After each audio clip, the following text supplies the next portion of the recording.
باپ بیٹے کے حبہ میں رجوع کا تصور۔ سوال: دو بھائی علیحدہ علیحدہ کام کرتے ہیں اور اپنی جمع پونجی اپنے والد کے نام جمع کرتے ہیں۔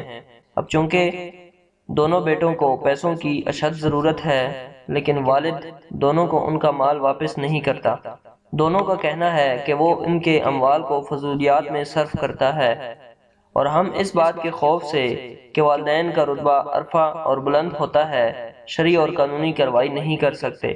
شریعت مطہرہ میں ایسے والد کے ساتھ جو اپنی اولاد کا مال فضول خرچ کرتا ہے اور ان کو نہیں دیتا، کیا حکم ہے؟